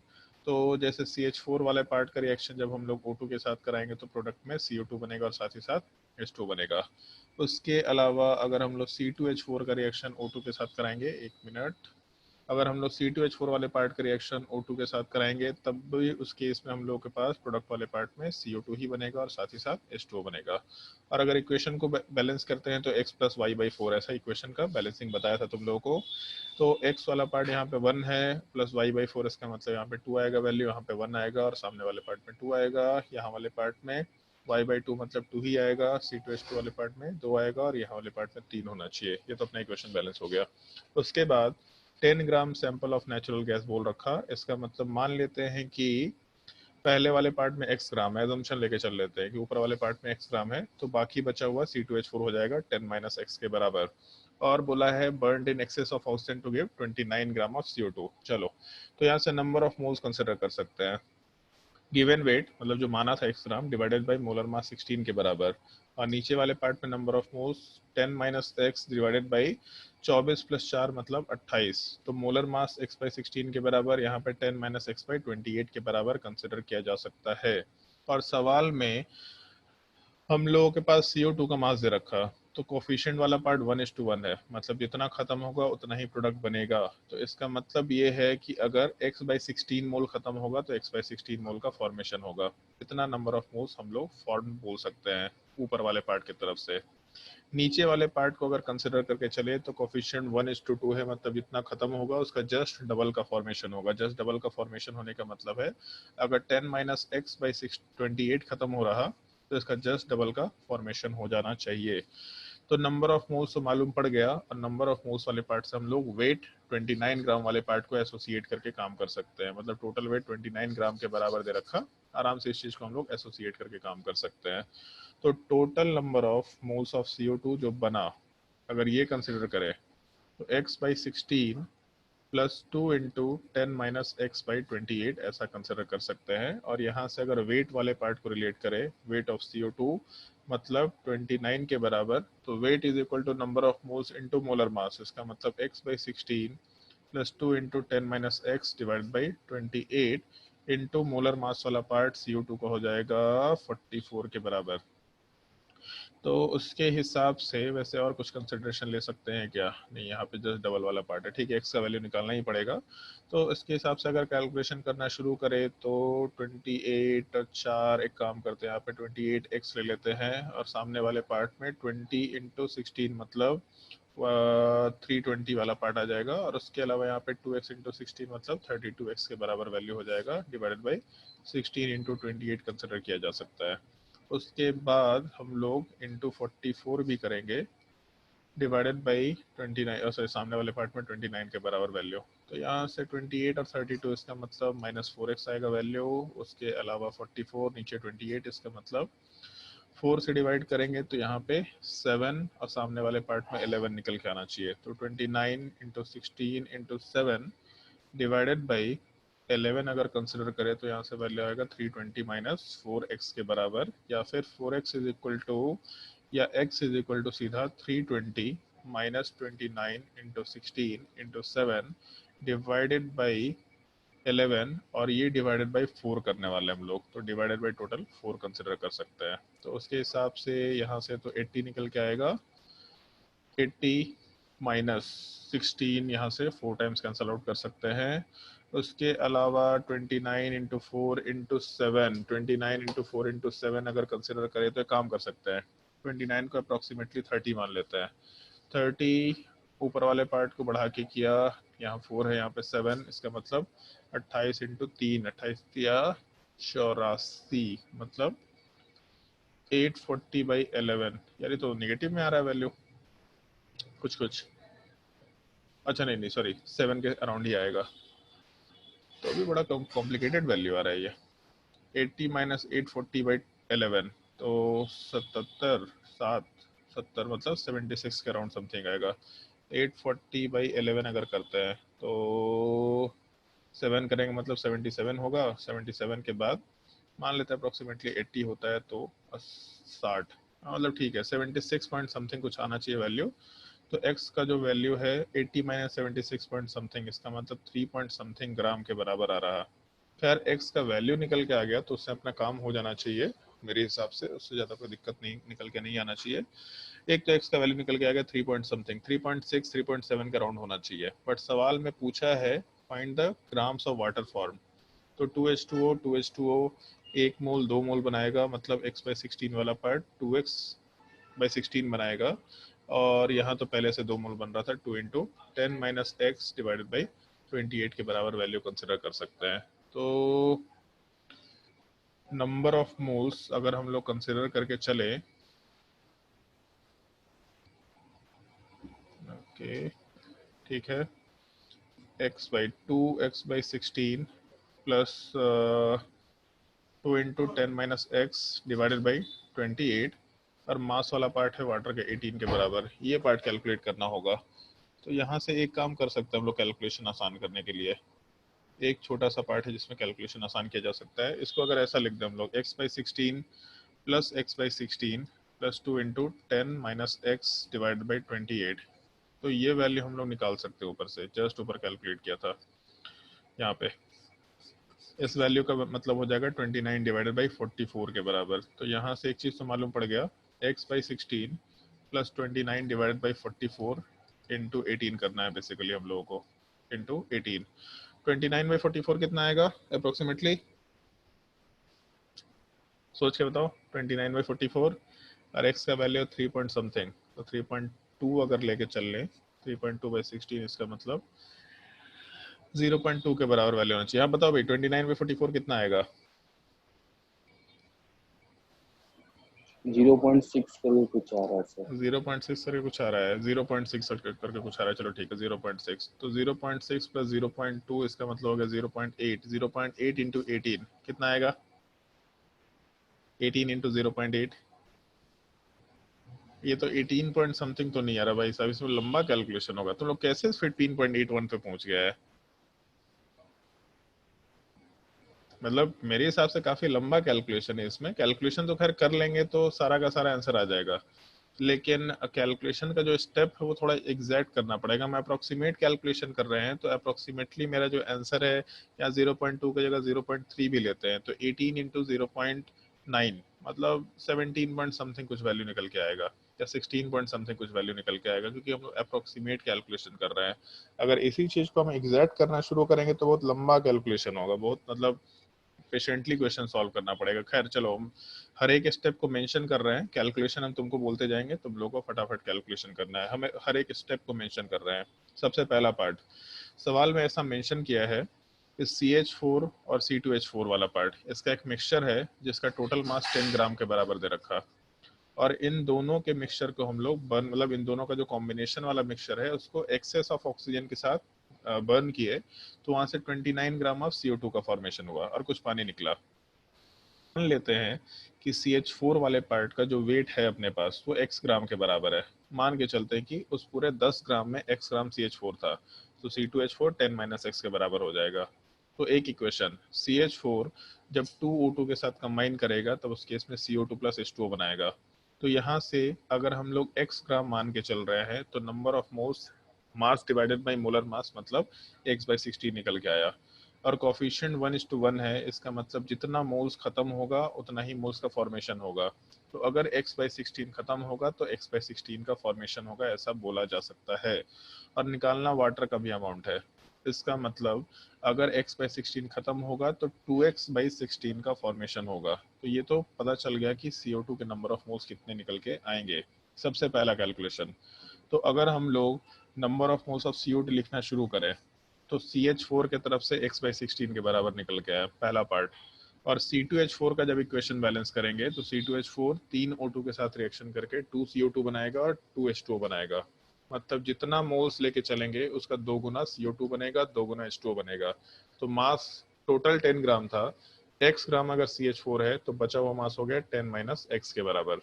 तो नंबर ऑफ मोल्स वाला part 10 - x divided by molar mass मतलब 28, और एक मोल 2 मोल बना रहा, तो 10 - x डिवाइडेड बाई 28, मतलब जितना लेंगे उसका जस्ट डबल बनेगा, मतलब 2 × 10 - x डिवाइडेड बाई 28 का फॉर्मेशन हो रहा CO2 वाले पार्ट के लिए, और H2O वाले पार्ट के लिए भी 2 × 10 - x डिवाइडेड बाई 28 का ही फॉर्मेशन हो रहा है। तो एक चीज मालूम पड़ गया कि number of moles of CO2 कितना बन रहा, तो ऊपर वाले पार्ट की तरफ से x/16 बन रहा और नीचे वाले पार्ट की तरफ से 2 × 10 - x डिवाइडेड बाई 28 बन रहा। बट सवाल में नंबर ऑफ मोल्स तो दिया नहीं है, मास दिया है।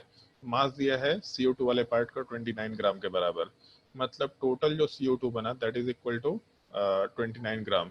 तो weight of CO2 is equal to number of moles of CO2, तो x/16 + 2 × 10 - x/28 × 44 मोलर मास। तो यहाँ से एक कैलकुलेशन करके हमको फटाफट बताओ यहाँ से x का वैल्यू कितना निकल के आएगा, कैलकुलेट करके बताओ x का वैल्यू कितना आ रहा, और एग्जैक्ट कैलकुलेशन बताना।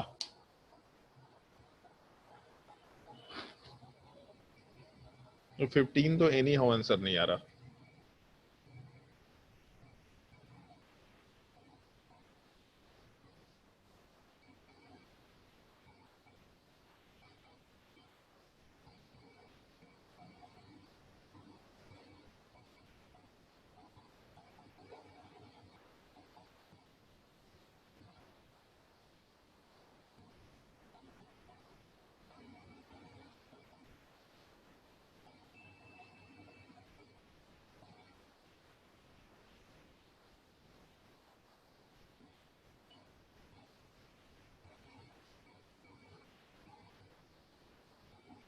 जल्दी बताओ x का वैल्यू कितना आ रहा।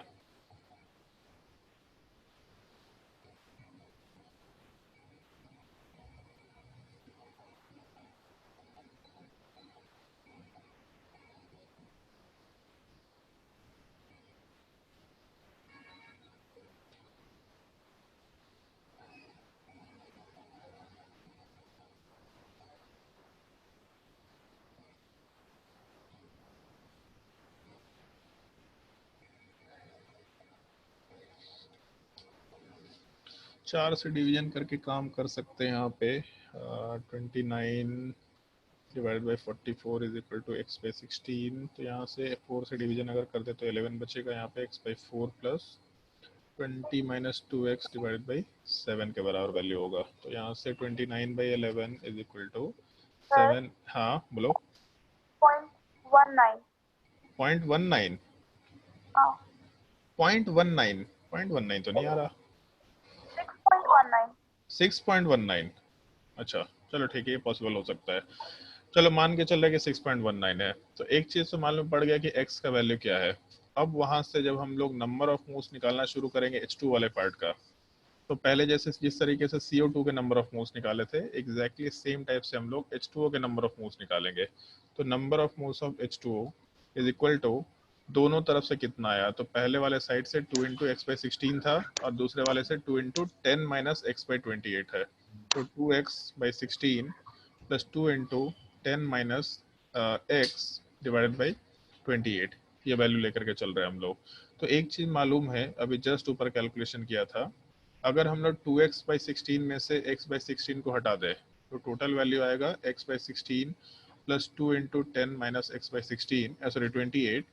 और अभी जस्ट ऊपर ये कैलकुलेशन किया था ये पार्ट, अगर इसका वैल्यू कंसिडर करें हम लोग तो 44 को उठा के दूसरे साइड ले जा सकते हैं, मतलब x/16 plus 2 into 10 minus x/28, इसका वैल्यू 29 बाई, ये पार्ट 29/44 आएगा। एक चीज तो फिक्स है अपने पास, तो अगर ये 29/44 के बराबर आएगा तो उसके हिसाब से हम लोग x का वैल्यू तो अभी कैलकुलेट कर ही चुके, 6.19 डिवाइडेड बाई 16 प्लस इसके आगे वाला जो वैल्यू है वो 29/44 के बराबर हो गया। ये सबसे पहला पार्ट जो number of moles of H2O के लिए निकल के आ गया। लेकिन हम लोग इतने से कैलकुलेशन में रुकेंगे नहीं, अभी वेट ऑफ H2O निकालने बोला है। तो weight is equal to number of moles into molar mass, इसका मतलब 6.19 divided by 16 plus 29 divided by 44 into इसका मोलर मास हम लोग 18 के बराबर कंसिडर करते हुए काम कर सकते हैं। तो अगर मोलर मास 18 के बराबर रखते हुए कैलकुलेशन करेंगे तो एक चीज तो दिख रहा कि हम लोग इस चीज को 2 से डिवाइड करेंगे 8 होगा, यहाँ 9 बचेगा, यहाँ वाले पार्ट में 22 के बराबर वैल्यू आएगा। फिर से इस चीज को कैलकुलेट करके देखो ये कितना निकल के आ रहा है वैल्यू, पूरा कैलकुलेशन करके देखो ये टोटल वैल्यू कितने निकल के आएंगे वेट ऑफ H2O के लिए।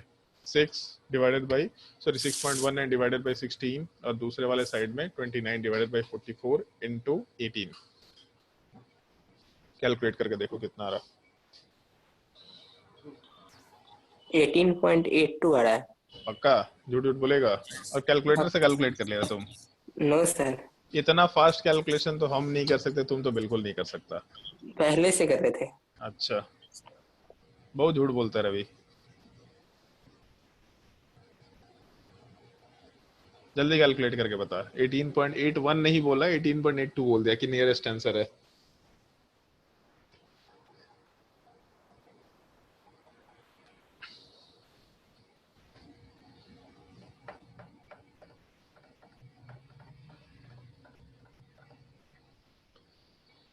अगर हम लोग 6.19 वाले पार्ट को कंसिडर करना शुरू करें, चलो डिवाइड करके ही करते हैं, 8 और यहाँ वाले पार्ट में 22, यहाँ पे 9 आएगा वैल्यू, तो उसके हिसाब से कोई फर्क तो पड़ना नहीं है, लास्टली वही रह जाएगा 6.1 कितना 18.54 आ रहा है। 18.54 ठीक है, 18.54 तो चलेगा, क्योंकि ऊपर भी कहीं ना कहीं हम लोगों ने एरर किया हुआ कैलकुलेशन में। जैसे अगर हम लोग थर्ड डेसिमल प्लेस तक कैलकुलेशन करते हैं तो 6.19 की जगह 6.19 मान लो 8 होता, मान लेते हैं, तो फिर उसके हिसाब से अपना आंसर 18.54 की जगह पे 18.8 आना बहुत मुश्किल नहीं है।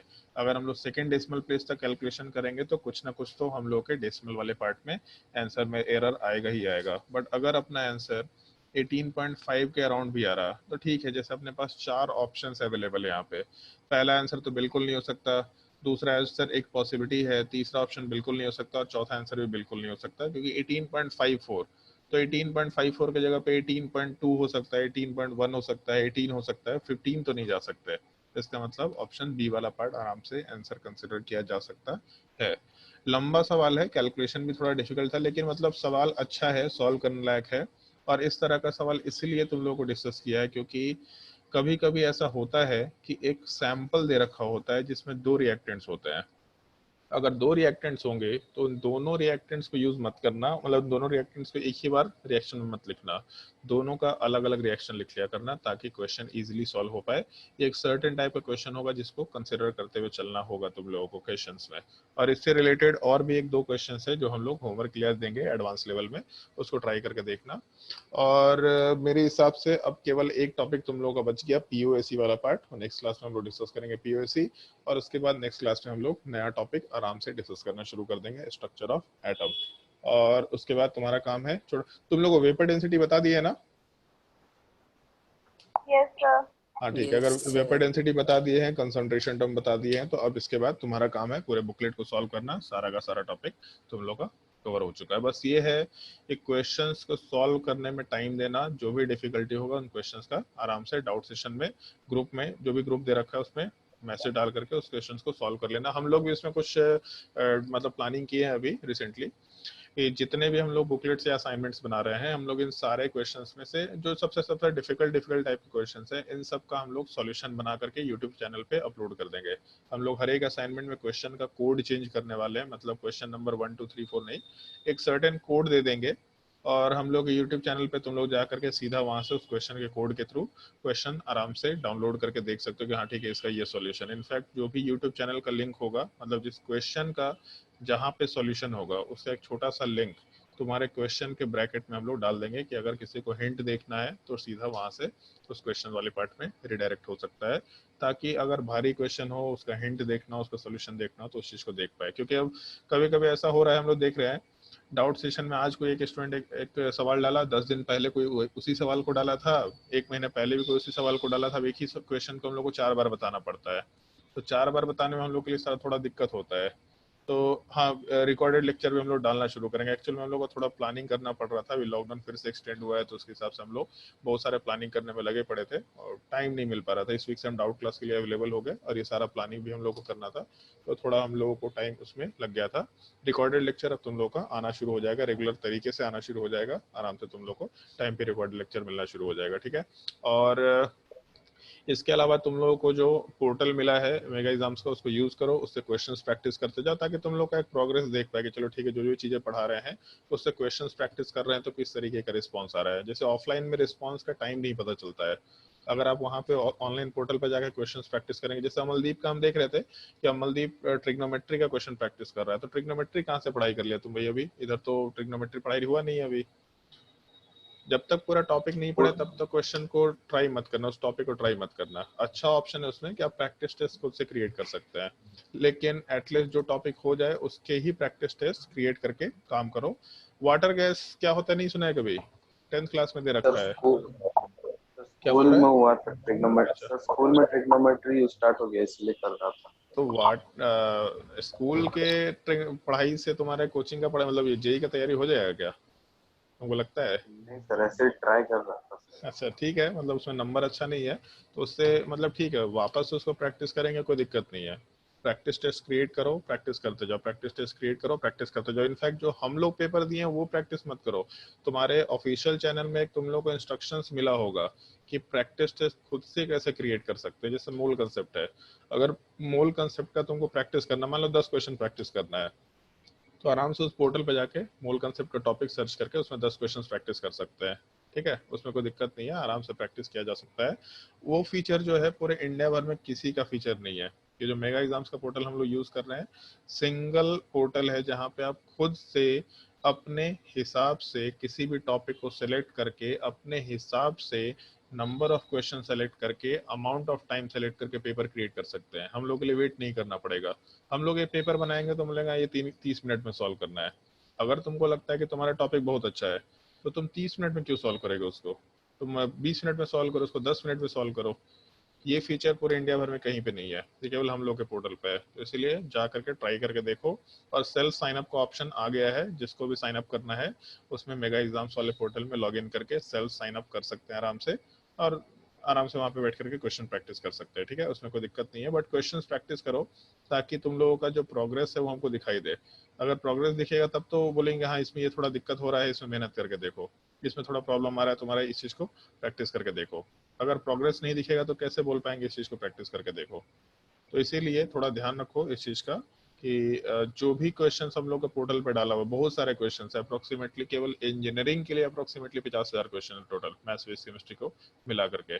तो इतने क्वेश्चन सॉल्व करते करते 2 साल निकल जाएगा तुम लोग का, आराम से 2 साल निकल जाएगा।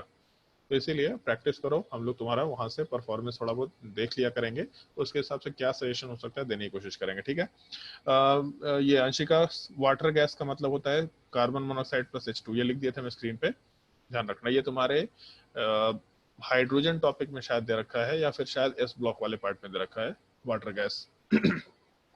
हम लोग, हाँ सॉरी, हाइड्रोजन टॉपिक में दे रखा है। हम लोग एक छोटा सा रिएक्शन यूज करते हैं, वाटर गैस शिफ्ट रिएक्शन, और उस वाटर गैस शिफ्ट रिएक्शन को यूज करके हम लोग हाइड्रोजन गैस का प्रिपरेशन करा सकते हैं। तो ये चीज ध्यान रखना, वाटर गैस शिफ्ट रिएक्शन वाला पार्ट में हम लोग ये वाटर गैस वाले पार्ट को यूज करते हैं, कार्बन मोनोऑक्साइड प्लस H2। ठीक है, और किसी को कुछ पूछना है तो बताओ, और अगर नहीं पूछना है तो तुम्हारे बुकलेट में क्या होमवर्क हम लोग दे सकते हैं, ये चीज हम डिस्कस कर लेते हैं। एटलीस्ट कुछ क्वेश्चंस ऐसे हैं जो ट्राई करके देख लेना, और बाकी तो पूरा बुकलेट ही सॉल्व करना है तुम लोग को, पूरा का पूरा बुकलेट आराम से सॉल्व कर सकते हैं। रिडॉक्स का पार्ट तुम्हारा नहीं हुआ है, जैसे बहुत सारे लोग मोल कंसेप्ट में रिडॉक्स का पार्ट डाल देते हैं, रिडॉक्स का पार्ट अभी नहीं हुआ है तुम्हारा, तो रिडॉक्स के क्वेश्चंस ट्राई मत करना, जहां भी ऑक्सीडेशन नंबर दिखेगा वो सब ट्राई मत करना। और एक काम करना, जो प्रीवियस ईयर क्वेश्चन है स्क्रीन पे दिख रहा होगा तुम लोगों को, एक्सरसाइज 5 प्रीवियस ईयर क्वेश्चन, जिसमें जेईई मेंस के क्वेश्चन है और जेईई एडवांस के क्वेश्चन है, तो एक बार ये सारे क्वेश्चंस ट्राई करके देखो। इन सारे क्वेश्चंस को देख के तुमको मालूम पड़ जाएगा कि जो भी चीजें पढ़ाई है उससे तुम्हारा काम हो पा रहा है कि नहीं हो पा रहा है, मतलब मोल कंसेप्ट के सारे चीजें कवर हो पाई है कि नहीं हो पाई है। इन सारे क्वेश्चंस को ट्राई करना, तुमको आराम से समझ में आ जाएगा। इनको ट्राई करने के बाद फिर उसके बाद आराम से उसके बाद तो क्या है, उसके बाद तो सारे क्वेश्चंस ट्राई करो, जितने क्वेश्चंस ट्राई कर सकते हैं सारे के सारे क्वेश्चंस ट्राई करो। अगर उसमें कहीं भी कोई डिफिकल्टी होगा तो ग्रुप में उस मैसेज को या फिर उस फोटो को पोस्ट कर देना, उसके हिसाब से हम लोग डिस्कशन कर लिया करेंगे या फिर सॉल्यूशन बना बना करके डालना शुरू कर देंगे। जो भी डाउट होगा वो सारा का सारा डाउट क्लियर करते चले जाएंगे। ठीक है, तो अपना बुकलेट पूरा कंप्लीट कर लो। नेक्स्ट लेक्चर में हम लोग आराम से एटॉमिक स्ट्रक्चर वाला पार्ट शुरू करेंगे, और नेक्स्ट इस वीक से तुम्हारा रिकॉर्डेड लेक्चर भी अपलोड होना शुरू हो जाएगा, तो उनको भी देखते चले जाना है तुम लोग को। ठीक है, चलो भाई नेक्स्ट क्लास में कंटिन्यू करते हैं, आज के लिए इतना ही। Thank you sir. Thank you, sir.